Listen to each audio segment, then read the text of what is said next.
Conductor. अब ये देखिएगा इस टॉपिक में क्या है, the electrical capacitance of a conductor is the measure, the electrical capacitance of a conductor is the measure of its ability to hold electric charge. तो कोई एक कंडक्टर, किसी भी कंडक्टर के अंदर एक प्रॉपर्टी होती है, वो चार्ज को होल्ड कर सकता है या फिर नहीं कर सकता है। तो आप ये देखिएगा कि अगर किसी कंडक्टर के अंदर कुछ ऐसी प्रॉपर्टी है कि वो चार्ज को अपने अंदर होल्ड कर सकता है, तो चार्ज को होल्ड करके रखना जो है, इस प्रॉपर्टी को ही ये बोलते हैं कि उसके अंदर कैपेसिटी है, कैपेसिटी टू स्टोर समथिंग। तो वही चीज़ हम यहाँ पर पढ़ रहे हैं, the electrical capacitance of a conductor is the measure of its ability to hold electric charge. If a charge Q put on an insulated conductor increases its potential by V। अगर हम एक चार्ज को किसी एक insulated conductor पर रखते हैं, insulated conductor मतलब वो कंडक्ट तो कर रहा है, इंसुलेटेड कंडक्टर ऐसा हो गया जैसे कि वायर है, तो वायर जो है, वायर अंदर से तो कॉपर का होता है लेकिन बाहर से इंसुलेटेड होता है ना भाई, बाहर से उसके ऊपर जो है वो प्लास्टिक की कोटिंग या रबर कोटिंग हो रखी होती है। तो उसको अगर एक चार्ज सप्लाई कर देते हैं, हम चार्ज सप्लाई करते हैं कैपिटल Q, और उससे उसका पोटेंशियल V बढ़ जाता है, तो हम ये कहेंगे कि it has been observe that Q is directly proportional to V। तो ये देखा गया था कि Q जो है, Q is directly proportional to V। ठीक, तो अगर हमने किसी एक कंडक्टर को, अगर किसी एक कंडक्टर को हमने चार्ज Q प्रोवाइड करा दिया, और चार्ज Q प्रोवाइड कराने पर हमने ये देखा कि उसका पोटेंशियल V बढ़ गया, V अमाउंट उसका पोटेंशियल बढ़ गया, तो उसमें होगा क्या कि it will be observe that Q is directly proportional to V। ये हो गया। अब ये करने पर हम ये कहते हैं कि जब भी कभी कहीं कोई प्रोपोर्शनलिटी साइन आता है, तो प्रोपोर्शनलिटी साइन को हटाने के लिए हम इक्वलिटी साइन लगा सकते हैं। तो हमने कहा Q is equal to CV, तो Q is equal to CV हो गया। अच्छा, अब यहाँ पर ये जो कांस्टेंट ऑफ प्रोपोर्शनलिटी है, इसी को कैपेसिटेंस बोल देते हैं। कांस्टेंट ऑफ प्रोपोर्शनलिटी जो है, इसी को हम कैपेसिटेंस कैपिटल C बोल देते हैं। तो आप ये देखिएगा, the proportionality constant capital C is called the capacitance of the conductor. तो यही जो प्रोपोर्शनलिटी कांस्टेंट है, इसी को हम कैपेसिटेंस C बोल देते हैं किसी भी कंडक्टर का। ऐसा unit of capacitance is coulomb per volt. अब एक बात बताइए, जैसे Q is equal to CV आ गया, तो यहाँ से C की वैल्यू अगर हम निकालेंगे तो it will come out to be Q upon V। अब Q जो है, इसकी यूनिट क्या है, Q तो चार्ज है ना, तो इसकी यूनिट क्या है, कूलम। नीचे V पोटेंशियल है, इसकी यूनिट क्या है, वोल्ट्स। तो ऐसा unit of C is coulomb per volt. C V की पावर -1 कूलम पर वोल्ट, ये ऐसा यूनिट हो गई कैपेसिटेंस की, और इसी को फैराड बोल दिया जाता है, FARAD, फैराड, इसी को फैराड बोल दिया जाता है। अच्छा, तो उसके बाद हम देखेंगे, यहाँ तक सभी को क्लियर है। कोई भी अगर हमारे पास एक कंडक्टर है, अगर कंडक्टर चार्ज को अपने अंदर स्टोर कर पाता है, तो उसकी स्टोरेज कैपेसिटी को ही हम उसका कैपेसिटेंस बोलते हैं, कि वो चार्ज को अपने अंदर स्टोर कर पा रहा है। यहाँ तक सभी को क्लियर है, बता दीजिए। ठीक है, ठीक है, चलिए जी आगे चलता हूँ फिर मैं। अब देखिएगा, अब पेज नंबर 30 पर बिल्कुल नीचे की तरफ है, capacitance of an isolated spherical conductor. Capacitance of an isolated spherical conductor. Consider an isolated spherical conductor of radius capital R. This charge Q is uniformly distributed over its entire surface। तो अब हमारे पास क्या है कि अब हमारे पास एक sphere है, और जो स्फीयर है, स्फीयर का रेडियस हमने मान लिया कैपिटल R। ठीक है, तो हम क्या देख रहे हैं, capacitance of an isolated spherical conductor.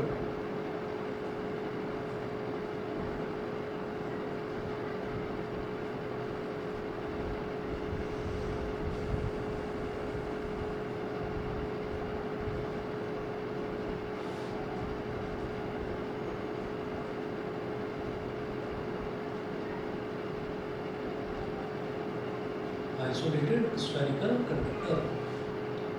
तो स्फेरिकल कंडक्टर का मतलब क्या है कि आप समझ लीजिए आयरन की, कॉपर की या एल्यूमिनियम की कोई हमारे पास बॉल है, और हम उसका कैपेसिटेंस निकालना चाहते हैं। कैपेसिटेंस निकालने का मतलब है, हम ये चाहते हैं, ये देखना चाहते हैं कि उसके अंदर वो कितना चार्ज अपने अंदर स्टोर कर सकता है, हमें वो चीज़ देखनी है। तो देखिएगा, Consider an isolated spherical conductor of radius capital R. This charge Q is uniformly distributed over its entire surface. Charge कहाँ पर डिस्ट्रीब्यूटेड होगा? हमने बताया था कि कंडक्टर अगर हमारे पास है और कंडक्टर अगर खोखला है यानी कि अंदर से खाली है, तो कंडक्टर के अंदर किसी भी तरीके का चार्ज नहीं रहेगा. जितना भी चार्ज है it will be distributed uniformly over its surface. उसके सरफेस पर डिस्ट्रीब्यूट हो जाएगा सारा का सारा चार्ज. इसीलिए हमने यहाँ पर ये स्फेरिकल कंडक्टर इस तरह से बनाकर दिखा दिया. और स्फेरिकल कंडक्टर का जो रेडियस है दैट इज कैपिटल आर. और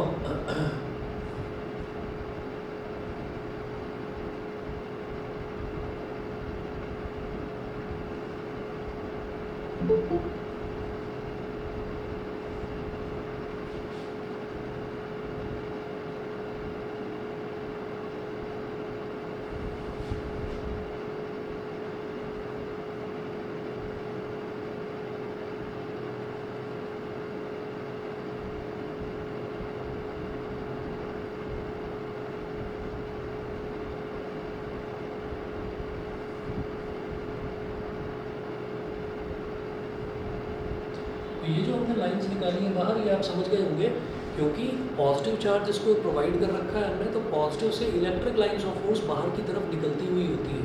तो ये हमने इलेक्ट्रिक लाइंस ऑफ फोर्स बाहर निकलती हुई दिखा दी. ठीक है. और चारों तरफ हमने यहाँ पर ऐसे plus plus plus plus plus चारों तरफ हमने ऐसे पॉजिटिव चार्ज इसके सरफेस पर डिस्ट्रीब्यूटेड दिखा दिया. ठीक है. अच्छा, जो इसका रेडियस है वो रेडियस कितना है? कैपिटल आर है इसका radius.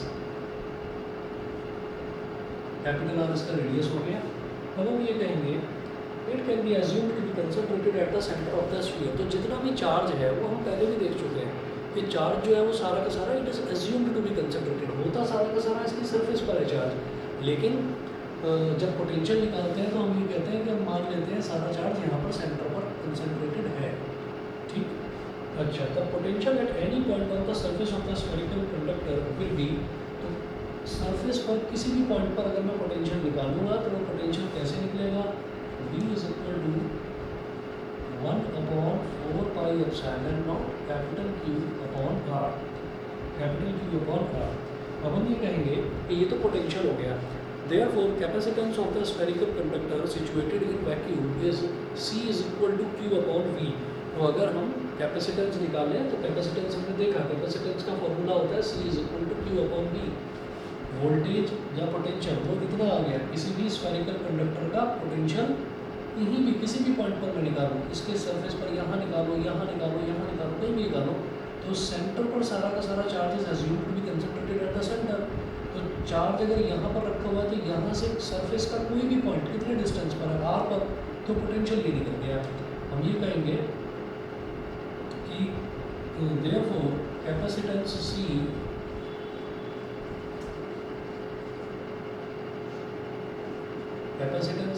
is equal to Q upon V. तो C is equal to capital Q upon V. V कितना है? 1/4 pi epsilon not into capital Q upon R. अब हम ये जानते हैं कि डिनोमिनेटर क्या है? 1 इंटू Q. उसका भी डिनोमिनेटर है 4 पाई एप्सिलॉन नॉट R. तो डिनोमिनेटर का डिनोमिनेटर न्यूमरेटर से मल्टीप्लाई हो जाता है. तो C will become Q into 4 pi epsilon not R upon 1 into Q is Q. तो Q से Q कैंसिल आउट हो गया. तो एक स्फेरिकल कंडक्टर का कैपेसिटेंस हमारे पास आ गया 4 पाई एप्सिलॉन नॉट R. ठीक है. 4 पाई एप्सिलॉन नॉट R ये कैपेसिटेंस की वैल्यू है. ठीक. यहाँ तक बताइए सभी बच्चों को क्लियर? ठीक है. तो ये छोटी सी वैल्यू है आपकी. अगर एक स्फेरिकल कैपेसिटर है तो उसकी कैपेसिटेंस ऐसे निकलेगा 4 पाई एप्सिलॉन नॉट R. बस ये आपको करना है. अच्छा, इसके बाद अगला देखिएगा. अगला भी आसान ही है. अगला है हमारे पास पैरेलल प्लेट कैपेसिटर. तो पैरेलल प्लेट कैपेसिटर देखते हैं. The simplest and the most widely used capacitor is the parallel plate capacitor. Simplest capacitor है, most widely used capacitor है.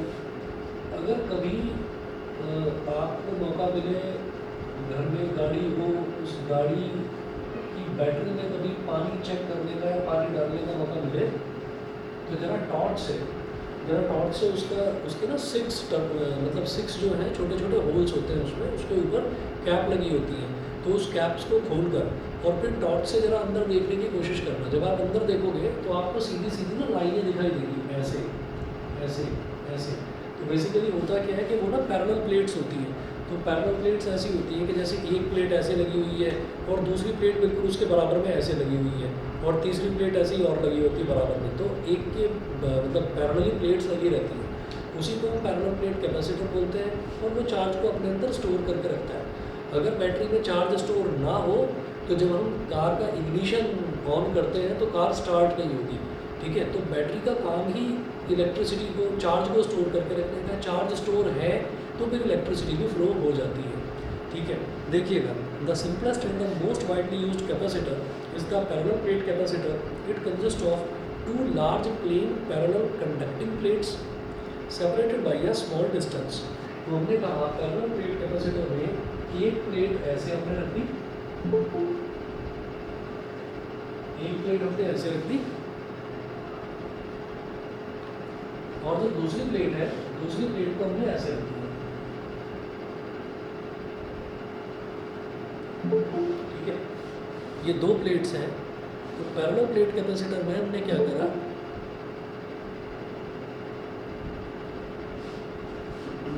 पैरेलल प्लेट कैपेसिटर में आप देखिएगा कि पैरेलल प्लेट कैपेसिटर में हमने एक जो प्लेन शीट है, जो प्लेन प्लेट है, उसको ऐसे रख दिया और दूसरी प्लेट को ऐसे रख दिया।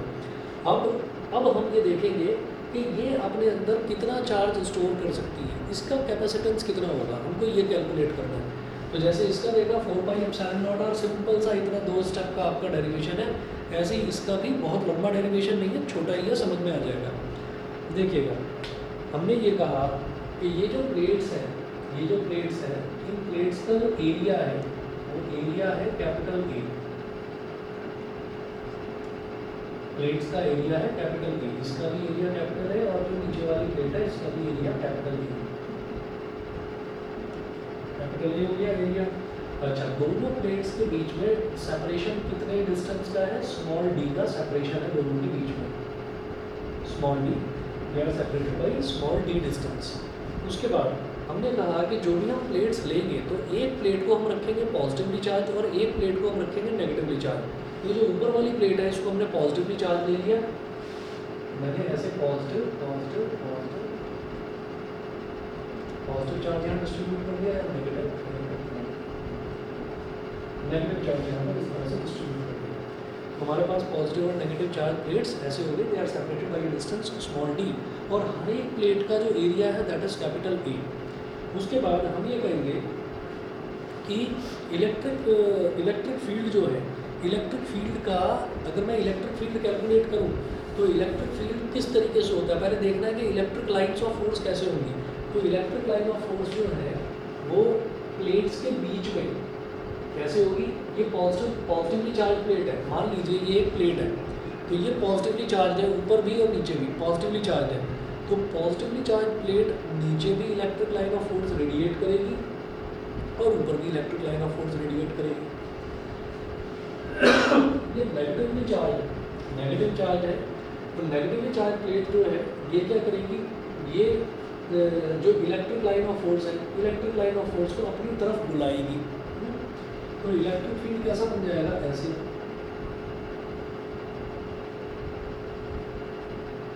बीच की बात कर रहे हैं, इलेक्ट्रिक फील्ड ऐसा बन जाएगा।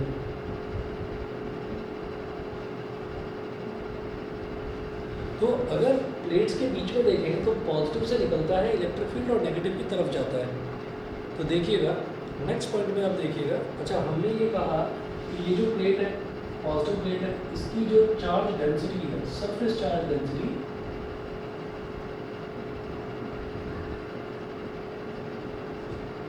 वो क्या हो जाएगी, प्लस सिग्मा और इसकी जो चार्ज डेंसिटी है वो कितनी हो जाएगी, माइनस सिग्मा।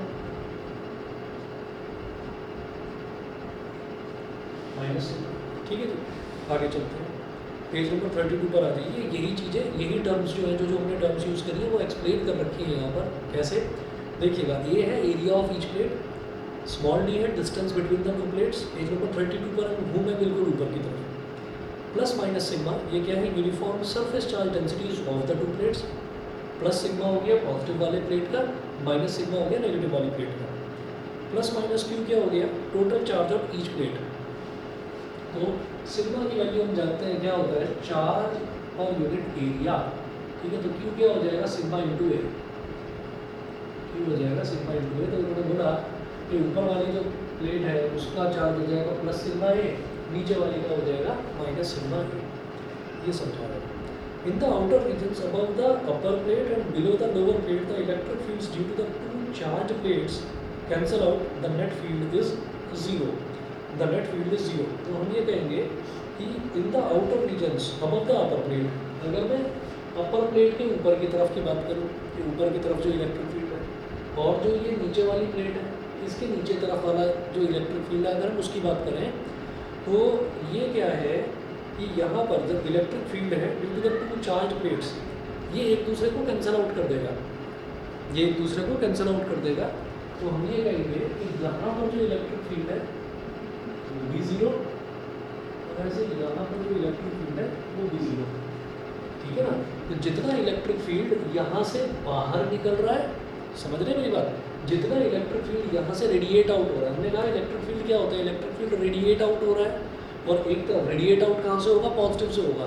तो जितना इससे इलेक्ट्रिक फील्ड बाहर निकल रहा है उतना ही इलेक्ट्रिक फील्ड इसमें अंदर आ रहा है, तो उन्होंने दोनों ने एक दूसरे को कंपेंसेट करके कैंसिल आउट कर दिया। तो इलेक्ट्रिक फील्ड अब बचा नहीं कहीं पर भी, ठीक है ना। तो outside these plates electric field है ही नहीं, यहाँ पर भी नहीं है इलेक्ट्रिक फील्ड, नीचे भी नहीं है। ये बात मेरी समझ में आ गई, सभी को बता दीजिए। इलेक्ट्रिक फील्ड पॉजिटिव से रेडिएट आउट होगा, बाहर निकलेगा, और नेगेटिव के अंदर आएगा। तो हम ये कहेंगे कि जितना यहाँ से रेडिएट आउट हो रहा है उतना ही नीचे वाली प्लेट में एंटर कर रहा है। तो हम ये कहेंगे कि नेट इलेक्ट्रिक फील्ड जीरो हो गया। तो उसी को समझाया गया है कि E is equal to sigma upon two epsilon nought minus sigma upon two epsilon nought, ये कैंसिल आउट होकर जीरो हो गया। तो यहाँ भी जीरो, यहाँ भी जीरो। अब सवाल ये उठता है कि ये sigma upon two epsilon nought कहाँ से आया है।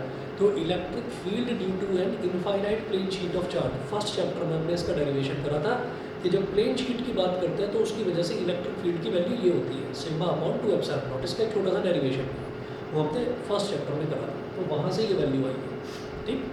अच्छा जी, आगे चलते हैं। In the inner region between the two capacitor plates the electric fields due to the two charge plates add up, the net field is. तो यहाँ पर क्या होगा, यहाँ पर इलेक्ट्रिक फील्ड एड अप हो जाएगा। इसका इलेक्ट्रिक फील्ड है sigma upon two epsilon not,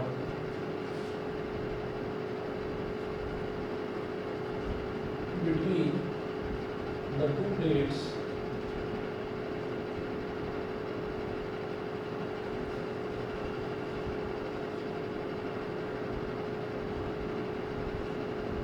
is equal to sigma upon 2 epsilon naught plus sigma upon 2 epsilon naught। दोनों ऐड अप हो जाएंगे क्योंकि इसमें इलेक्ट्रिक फील्ड यहाँ से निकलकर और यहाँ एंटर कर रहा है। तो इलेक्ट्रिक फील्ड अंदर ना डेवलप हो रहा है, बाहर वैनिश हो रहा था, यहाँ पर डेवलप हो रहा है। तो सिग्मा अपॉन 2 एप्सिलॉन नॉट इस प्लेट की वजह से हुआ, सिग्मा अपॉन 2 एप्सिलॉन नॉट इस प्लेट की वजह से हुआ। तो दोनों प्लेट्स की वजह से जो हमारा इलेक्ट्रिक फील्ड बन रहा है वो ऐड अप हो जाएगा। तो ये क्या बन जाएगा, 2 सिग्मा अपॉन 2 एप्सिलॉन नॉट। तो 2 से 2 कैंसिल आउट हो गया, तो E की वैल्यू आ गई सिग्मा अपॉन एप्सिलॉन नॉट।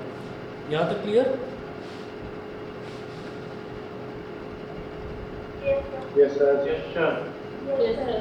ठीक है, चलिए भी ठीक है।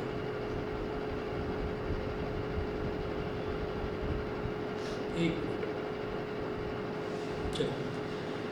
The direction of the electric field is from the positive to the negative plate and the field is uniform throughout. For plates with finite area, the field lines bend at the edges. This effect is called fringing of the field. For plates with finite area, अगर plates का area finite है, ठीक है, तो अगर plates का area finite है तो यहाँ पर ना कोने पर इलेक्ट्रिक फील्ड ना मुड़ने लगता है। भाई यहाँ से भी ऐसे निकल कर जाएगा और ऐसे जाएगा। बीच में जब पैरेलल प्लेन शीट्स है तो बिल्कुल प्लेन शीट्स है तब तो बिल्कुल सीधी सीधी लाइन जाएगी, लेकिन जो कोने हैं कोनों से जब इलेक्ट्रिक फील्ड ऐसे निकल कर जाएगा तो वो ना मुड़ कर जाएगा। ठीक है, हम ये कहेंगे कि जब कोनों से जाएगा ना, यहाँ से कॉर्नर से जब इलेक्ट्रिक फील्ड जाएगा यहाँ से पॉजिटिव से नेगेटिव, तो वो थोड़ा सा मुड़कर जाएगा। उस इफेक्ट को हम बोल देते हैं फ्रिंजिंग इफेक्ट। तो ये लिखा है, this effect is called fringing of the field. But for large plate separated by small distance A is very greater than D square, the field is almost uniform in the regions far from the edges for a uniform electric field. Uniform electric field के लिए देखिएगा,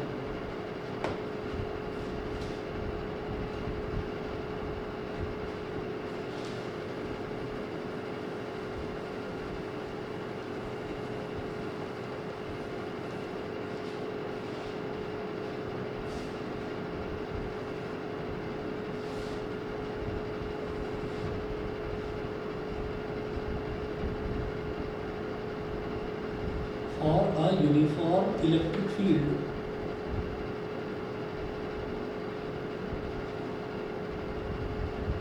for a uniform electric field, uniform electric field के लिए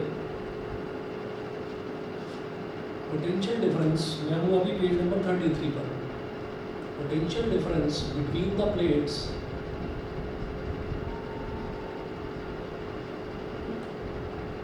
is equal to electric field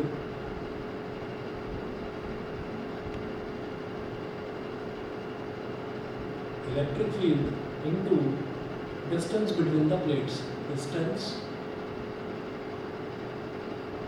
between the plates। तो potential difference क्या हो गया V, electric field क्या हो गया E, और डिस्टेंस बिटवीन द प्लेट्स क्या हो गया D। भाई ये तो आपको पता ही है ना कि इलेक्ट्रिक फील्ड क्या होता है, पोटेंशियल अपॉन डिस्टेंस, ठीक है ना। E is equal to minus D V by D R, ठीक। तो डी आर का बहुत स्मॉल डिस्टेंस, इस बार डिस्टेंस D है, तो हमने V is equal to E into D किया। नेगेटिव साइन से उसका आपको डायरेक्शन दिखा रहा था इलेक्ट्रिक फील्ड का, इस वजह से पाया। तो यहाँ लिखेंगे V is equal to E into D, और E की वैल्यू हम निकाल चुके हैं सिग्मा अपॉन एप्सिलॉन नॉट। तो V is equal to sigma upon epsilon not into D, ये हो गया। So capacitance will B